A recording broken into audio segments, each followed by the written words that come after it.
Assalamualaikum warahmatullahi wabarakatuh. Wonosobo yang menjadi atap langitnya Jawa Tengah memiliki peran penting dalam pengembangan agama Islam. Bahkan, cikal bakal kerajaan Mataram Islam konon bermula dari tempat ini. Bagaimana sejarah Islam di Wonosobo ini bermula? Mari kita lacak keberadaan situs-situsnya.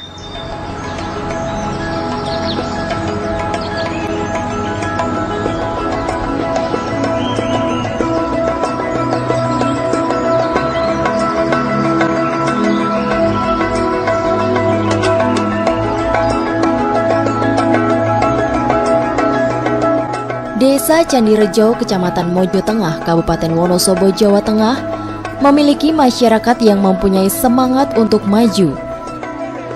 Kehidupan agamis dan seni tradisi yang terpelihara menjadi potensi untuk dikembangkan di sela-sela kegiatan mereka sebagai petani. Kesederhanaan dan kegotong royongan menjadi modal warga untuk menumbuhkan rasa kebersamaan.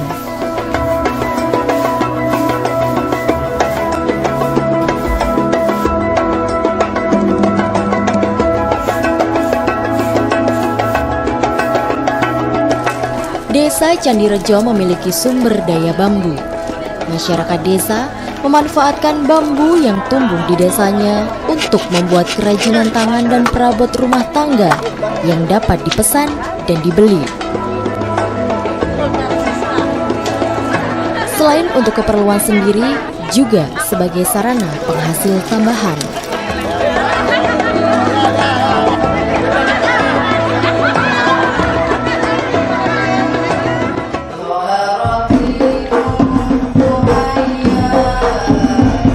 Sebagai media dakwah, seni Islami memegang peran penting, seperti seni rebana yang mengandung nilai religius, estetika, dan norma ajaran Islam.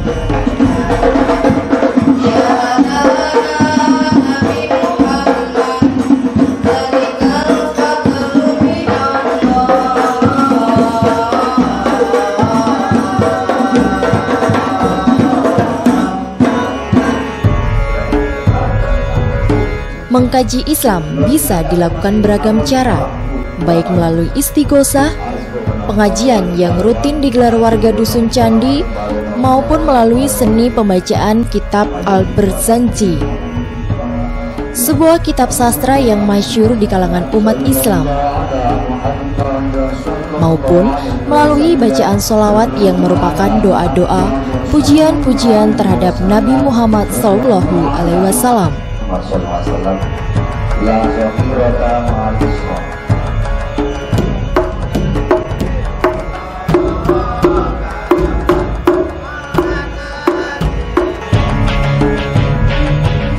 Di desa Candirejo ini, tiap-tiap kesenian memiliki karakteristiknya sendiri, baik yang bersifat religi maupun seni tradisi.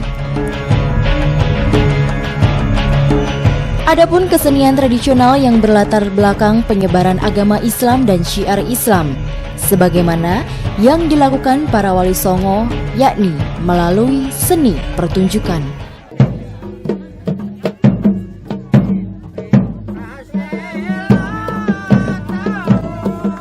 Seni tari Bangilon ini adalah sebuah tarian keprajuritan. Beberapa prajurit mengenakan selempang lengkap dengan tanda pangkatnya dan penari memakai celana pendek.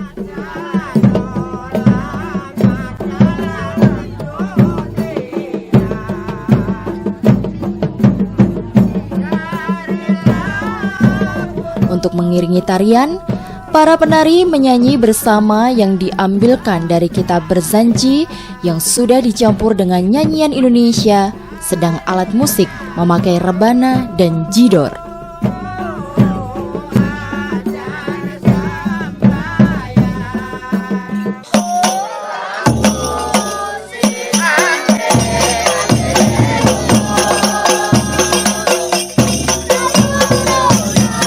Sedang tari rodat ini merupakan kesenian tradisi di kalangan umat Islam yang ditampilkan dengan gerakan silat yang diiringi dengan lagu-lagu bernafaskan Islam. Bahkan ditampilkan pula dengan lagu Ande Ande Lumut untuk mengiringi perpaduan dari musik, tari, dan bela diri.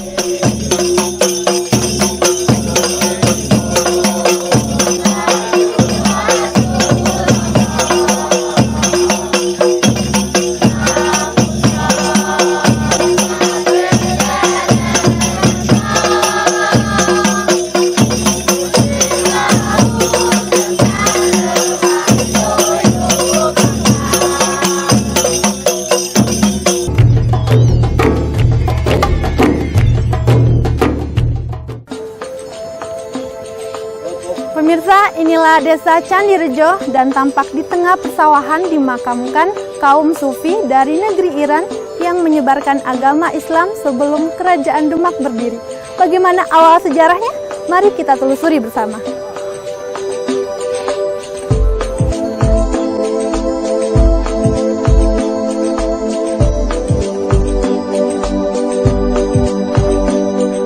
Di desa Candirejo, konon disemayamkan jasad tokoh Islam dari Iran yang menyebarkan Islam dengan membawa bendera tarekat yang kemudian menyatu dengan kehidupan masyarakat Jawa.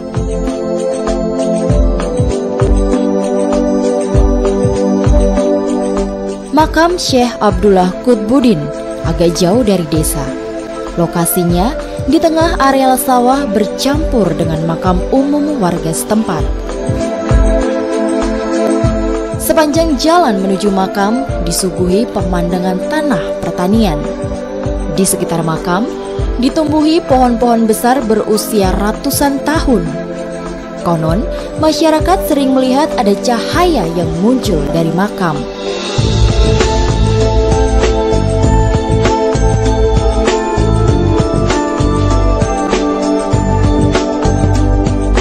Makam Syekh Abdullah Qutbuddin tidak ada cungkup, hanya berupa gundukan tanah yang pinggirnya diberi batu-batu. Terdapat 2 batu nisan berukir di kanan kirinya. Satunya makam istri Syekh Abdullah Qutbuddin. Wonosobo, Dieng adalah sejarah peradaban masa lalu yang luar biasa hebat. Peradaban 2 milenium yang lalu mengawali sebuah peradaban Nusantara dan Indonesia, di mana di dalam frame histori dari munculnya Hindu, kemudian Buddha dan Islam, kabupaten ini memiliki bukti kesejarahan yang sangat kuat.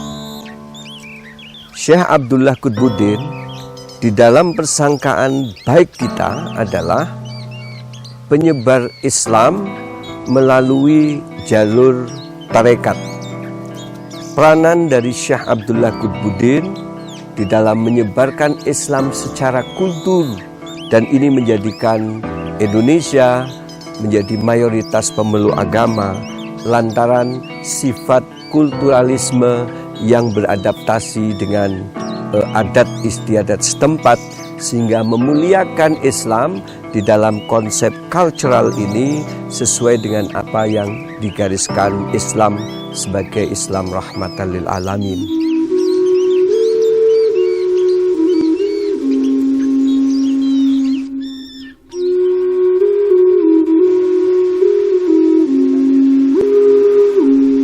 Di sekitar makam berserakan batu-batu tua yang diyakini batu itu adalah bekas bangunan pondok pesantren milik Syekh Abdullah Qutbuddin.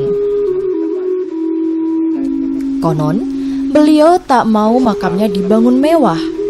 Beliau memilih apa adanya berupa batu nisan yang berbentuk seperti candi.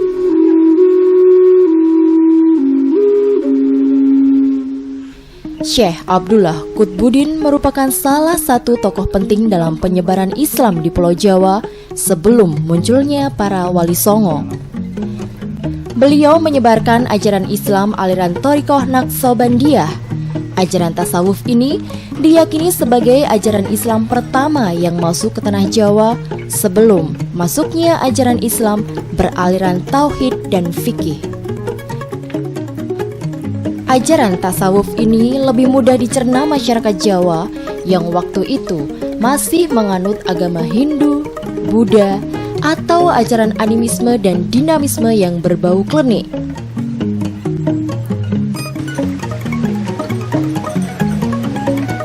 Bahkan diyakini Candi Rejo merupakan desa Islam pertama di Jawa karena kedatangan Syekh Abdullah Qutbuddin.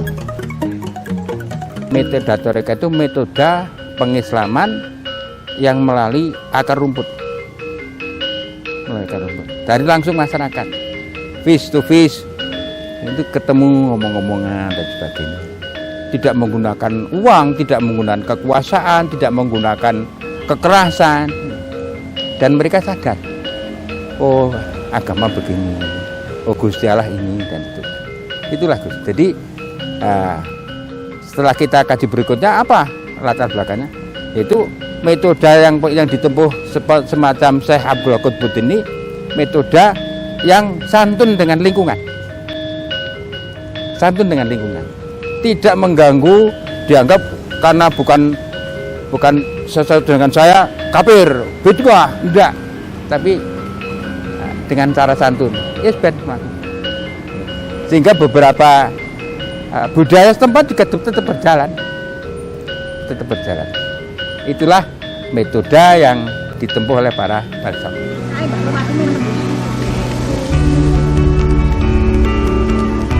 Upacara adat mengirim doa untuk leluhur juga dilaksanakan di desa Candi Rejo. Menurut mitos, dalam upacara ini aneka sesajian dihidangkan yang dimaksudkan agar para leluhur juga menikmati hasil bumi selama ini.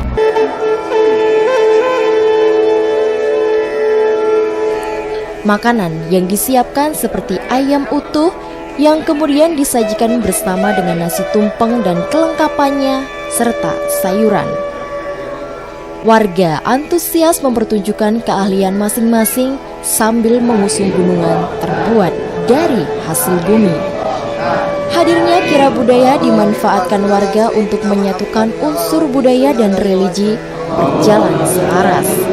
Melalui kegiatan ini, persatuan dan kesatuan warga semakin erat.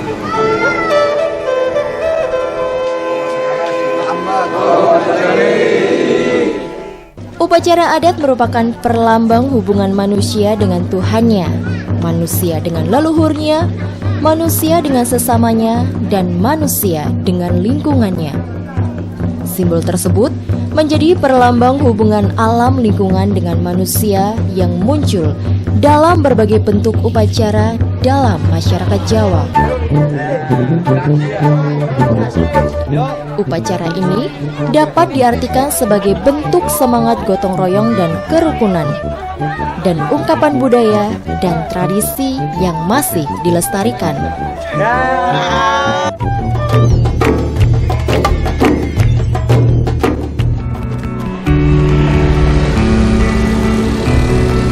Desa Plobangan terletak di Kecamatan Silomarto, Kabupaten Wonosobo. Desa agraris ini menyimpan potensi lumbung padi. Seni tradisi yang bernafaskan Islami tetap dijaga kelestariannya, seperti seni hadroh yang berisi puji-pujian kepada Allah Subhanahu wa Ta'ala dan sanjungan kepada Nabi Muhammad SAW.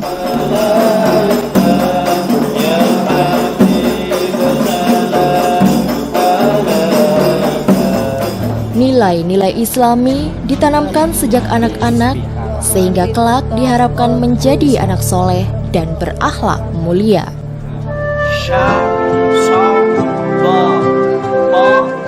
Pendidikan berbasis agama dikembangkan warga desa melalui pendidikan Al-Quran dan kegiatan kesenian religi yang merupakan kombinasi kebudayaan Islam, terutama Timur dan Jawa. Apa dadakum rasa najasi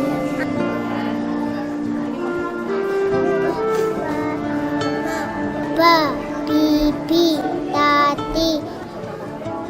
Desa Plobangan Selomerto, Wonosobo ini menyimpan potensi karena di tempat ini terdapat makam Ki Ageng Wonosobo. Bagaimanakah sejatinya penyebar agama Islam tersebut dan bagaimanakah desa Plobangan tersebut? Ayo kita lihat sama-sama. Gelar budaya dan religi yang diadakan di desa Plobangan ini adalah wujud silaturahmi, melestarikan tradisi Islami yang kian terpinggirkan dan mengingatkan kembali perjuangan para waliullah pendiri desa Plobangan. Berikut kami bacakan sejarah singkat desa Plobangan atau sejarah Ki Ageng Wonosobo. Dari pembacaan sejarah Ki Ageng Wonosobo, diketahui beliau merupakan cucu Prabu Brawijaya V, Raja Majapahit terakhir, dan merupakan putra Bondan Kejawan yang menikah dengan Nawangsi, yang merupakan putri dari Ki Ageng Tarub atau Joko Tarub. Ki Ageng Wonosobo berguru pada Sunan Gunung Jati Cirebon dan dijadikan menantunya, serta ditugasi Sunan Gunung Jati untuk menyebarkan agama Islam dengan membuka hutan yang kini dikenal dengan nama Dusun Wonosobo, Desa Plobangan, Kecamatan Selomarto, Kabupaten Wonosobo.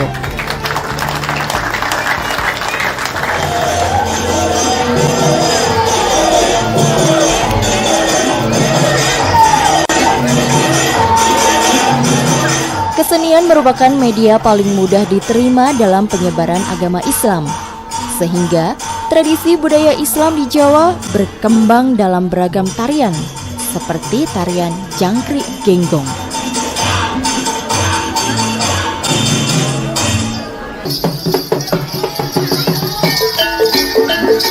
Seni kuda kepang dipakai para ulama sebagai media dakwah, karena kesenian ini murah dan digemari masyarakat. Sifat dakwah dapat dilihat dari isi cerita yang ditunjukkan karakter para tokoh yang ada dalam tarian kuda kepang.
Gerakan dalam tari ini memiliki makna simbolik, yakni makna religi, kekompakan dan gotong royong, satria dan tanggung jawab, serta makna sindiran terhadap penguasa.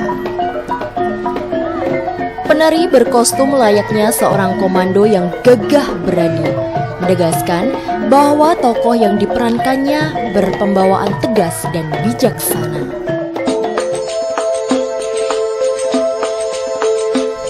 Di desa Plobangan terdapat makam Ki Ageng Wonosobo. Menyusuri perjalanan ke arah makam, terlihat hamparan sawah menghijau berpetak kecil tersusun rapi.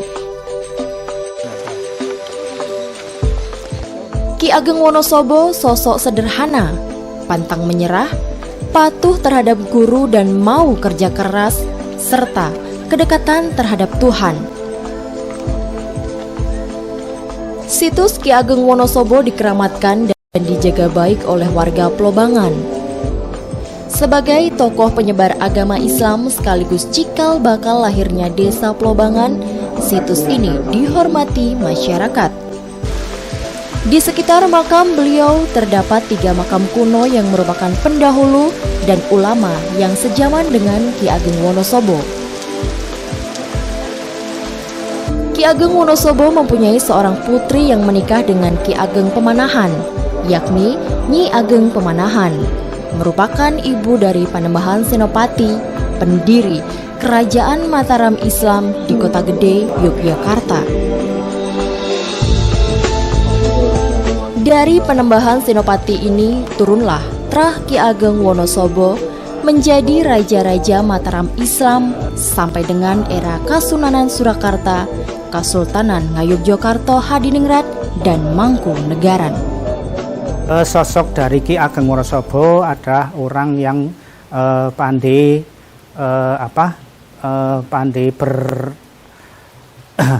bertani, kemudian mereka juga pandai olah kanuragan, sehingga di sini membuat padepokan yang mana akhirnya pada waktu perang Diponegoro daerah sini menjadi daerah yang istilahnya sebagai tempat perlindungan bagi orang-orang ataupun para pemimpin-pemimpin yang dikejar-kejar Belanda.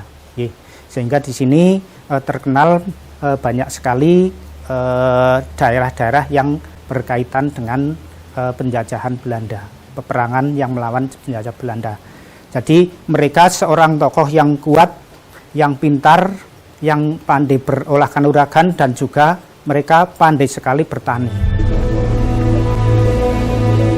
Ki Ageng Wonosobo dikenal sebagai pemimpin karismatik dan hebat.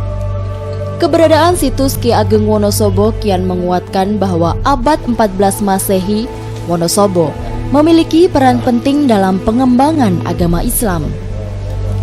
Ki Ageng Wonosobo diyakini sebagai waliullah yang melanglang buana ke berbagai tempat dalam upaya mencari ilmu dan menyiarkan agama Islam.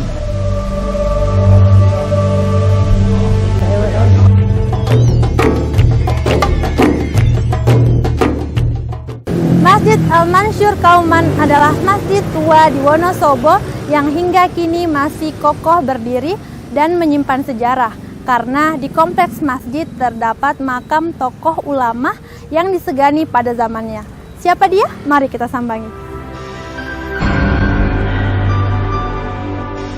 Di Masjid Al-Mansur Wonosobo, konon tertua di Wonosobo, dibangun tahun 1830, sudah beberapa kali mengalami renovasi. Masjid yang awalnya beratap ijuk kini diganti dengan seng. Namun, pilar-pilar utama masjid besar ini sampai kini masih dipertahankan. Pilar utama dan pilar pendukung bangunan utama terbuat dari kayu jati besar dan panjang. Tinggi pilar utama mencapai belasan meter dan sampai sekarang masih tetap kokoh.